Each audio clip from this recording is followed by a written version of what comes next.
नमस्कार, जय शिवराय। मी मयूर तांबडे, मी साक्षीदार या यूट्यूब चॅनलमध्ये आपलं सहर्ष स्वागत करत आहे। मी आज अशा एका बातमीबद्दल सांगणार आहे। ती बातमी अतिशय धक्कादायक आहे।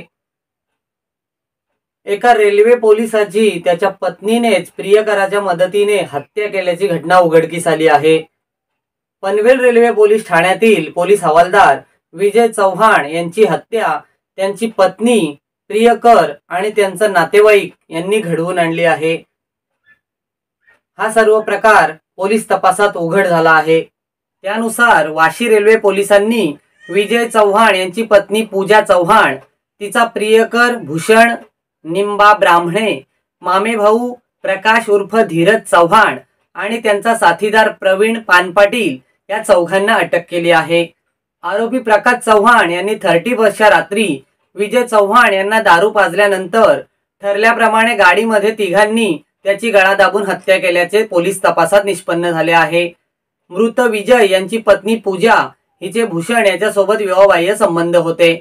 यासाठी तिने आपल्या पतीचा काटा काढण्याचा निर्णय घेतला।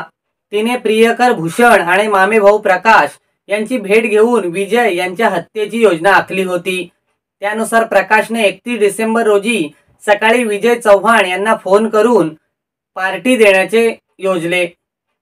त्यानुसार सायंकाळी विजय चव्हाण आणि प्रकाश या दोघे दारू प्यायले। त्यानंतर त्यांनी बाजूलाच असलेल्या हातगाडीवर बुर्जीपाव घेऊन गाडीत बसल्यानंतर ठरल्याप्रमाणे गाडीमध्ये आधीपासूनच हजर असलेल्या पूजाचा प्रियकर भूषण आणि त्याचा मित्र प्रवीण या दोघांनी विजय चव्हाण यांची गळा आवळून हत्या केली।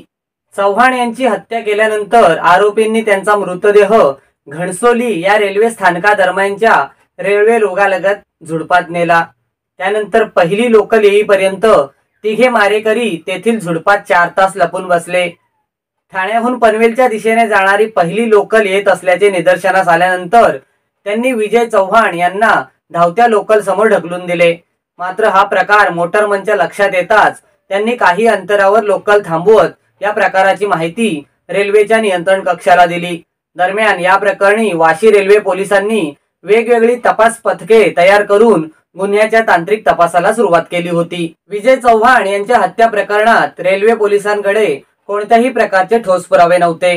त्यामुळे पोलिसांनी तांत्रिक तपास केला असता विजय चव्हाण यांच्या गुगल पे वरून त्या दिवशी रात्रीच्या सुमारास घणसोलीत 24 रुपयात बुर्जीपाव घेतल्याच्या व्यवहाराची माहिती पोलिसांना मिळाली। या माहितीच्या आधारे पोलिसांनी घणसोलीतील बुर्जीपावच्या गाडीचे ठिकाण गाठले। त्यानंतर पोलिसांनी त्या परिसरातील सीसीटीव्हीची पाहणी केली असता विजय चव्हाण यांच्या सोबत त्यांच्या पत्नीचा मामे भाऊ प्रकाश हा असल्याचे दिसून आले। त्यामुळे पोलिसांनी प्रकाशला ताब्यात घेऊन त्याची चौकशी केली। यावेळी त्याने सर्व घटनाक्रम सांगत हत्येची कबुली दिली। या प्रकरणी पोलिसांनी विजय चव्हाण यांची पत्नी, तिचा प्रियकर, मामे भाऊ आणि अन्य एकाला अटक केली आहे। या प्रकरणी पोलीस अधिक तपास करत आहेत। अशाच प्रकारच्या अनेक घटना परिसरात घडत असतात। 2 ते 3 महिन्यांपूर्वी पनवेल परिसरात आईची हत्या तिच्या लेकीने केली होती। अशाच प्रकारच्या नवीन बातम्या पाहण्यासाठी आमच्या मी साक्षीदार या यूट्यूब चॅनलला सबस्क्राइब करा, लाईक करा, शेअर करा। धन्यवाद।